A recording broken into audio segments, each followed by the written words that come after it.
So putting the gloves off right now, we need to, put money where our mouth are. Okay, we're going to look into Premier League, FA Cup, Series A, right?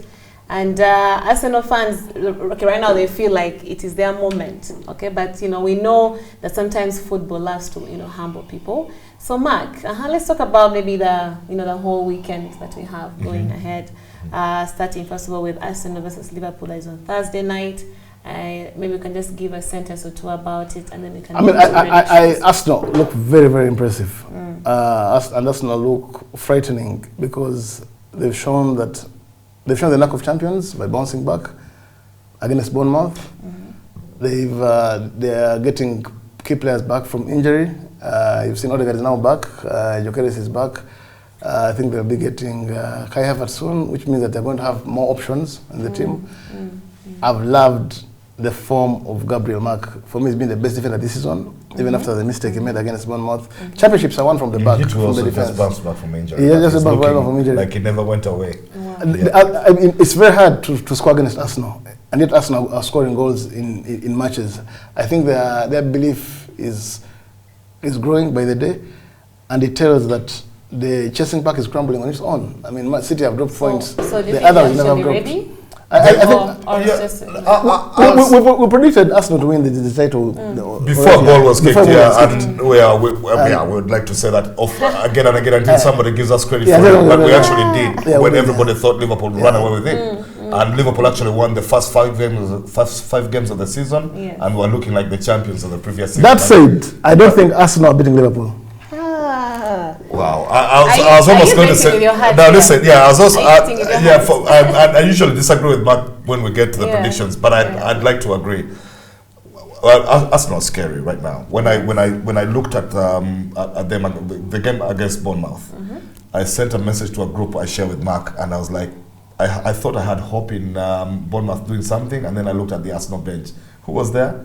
There was Saka, there was Eze, there was Trossard, there was Merino, there was Jesus. That's the deepest bench. That's the deepest bench. That's how deep it is, yeah. And Kai Havertz was not even on it, even if he's come back. And there's one or two other guys who are still missing.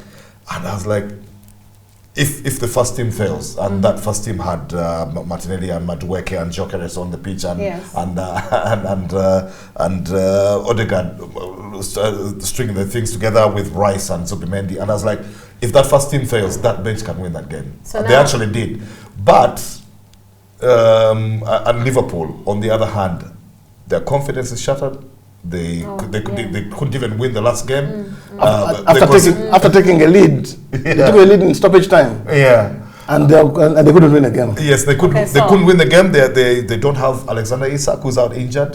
They lost Hugo Ekitike before that game against Fulham. He's talking about Fulham, and they're looking even more depleted now and in a sorrier state mentally than before when they were in the bad run. Yet Liverpool are one of only two teams to beat Arsenal this season, along with Aston Villa. And I'm thinking, if they needed a game to get back on track and all, this is it. And they're going to put up a fight which people won't expect and everything, and ultimately will not lose at the Emirates. Okay, so now I need to know your predictions now. When it comes to I'm going for Liverpool 2-1. Well, I'm going for the draw. Okay. I think their best will actually be a draw. And these days, a draw is a setback for Arsenal because right now, the kind of run they're on, you expect them to run over Liverpool. But I'm thinking Liverpool will put up a fight. Okay, let's run through the rest quickly, but I just want, one sentence each, really no much detail. We have Man U versus Brighton. That's the FA Cup. FA Cup, United, Brighton. I'm going for 2-1 Man United. I'm also going for United win. Caretaker manager, I don't know if it will be Ole by the weekend. For the Burnley game, it's Fletcher. In midweek is Darren Fletcher, but somebody else will be in charge, I think, by the weekend. Whoever it is, interim managers have been successful at Man United. Either Ole or Carrick. Have been very, very successful at Man United. Ole himself, when he was interim, before he was Giggs, Carrick, Van Nistelrooy. Every interim manager has done well. They've gone on a run. Veterans, and then after they've made an official appointment, it has all gone back to the United of the now. So I'm thinking, right now, the vibes are going to be positive at Old Trafford. And if it's one of the legends in charge, the fans and the pundits and everybody will be on the same side, and they'll feed off that. So I'll give them a win as well, and I'm saying an exciting 3-2, a high score game in which the United win. 3-2. Yeah. Okay. Newcastle, Bournemouth. Well, Eddie Howe against his former team, I'm going for a draw. I'm going for 1-1. Yeah, although, okay, well, that's over 90 minutes, you mean? Hey, that's the FA for, Cup, for the predicting yeah, times, for the time, 1-1, and I'm giving Newcastle the edge. Either in after extra time or shootout, I'll give Newcastle to advance. I give them a win outright. I go 2-1. Okay. Next we have Spurs, Aston Villa.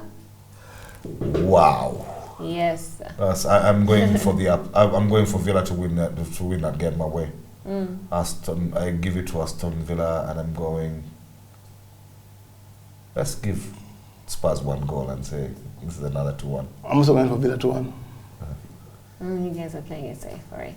Inter, Napoli.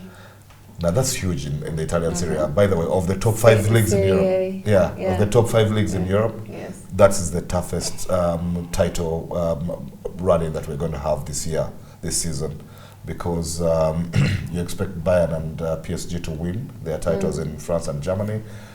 In Spain, Barcelona might run away with it now that Madrid have dropped points, or even if they don't, it will be a two-way race. And in England, again, it's only between Arsenal and Man City, to be honest. And I think Arsenal have one arm at the title. They've put one foot through the door. But in Italy, yes, it's going all the way down to the wire. And it involves more than 2 teams. 2 of them are those ones, Inter and Napoli. And AC Milan is in between there, sandwiched by Inter and Napoli. Yes, on AC the log. Milan, yeah. Because Inter are leading AC Milan and then Napoli. Yeah. And you don't think that Juventus and Roma are completely out of it. But maybe they won't. Even though you won, but at least they should have a 3-way. It will look down to the wire. I'm going for Inter in this one, though. I'm going for the home team to win against Napoli. Napoli, by the way, are playing great football using ex-Man United players. McTominay and Rasmus Højlund are actually on fire. But I'm still giving this to Inter. Lautaro Martinez and company. And I'm saying 2-1. It's going to be a close game. Very, very close. I'm going for a stalemate. I'm going for 1-0 draw. Oh, wow. That's amazing. 1-0 draw. 1-1. Yeah, at the San Siro. All right, guys, thank you so much. I mean, we looked at AFCON lessons to Manchester confusion, boxing drama, and a whole weekend of football. This is Mark to Mark. Feel free to put down your predictions down in the comments, like, and share the link. Till next time. Thank you.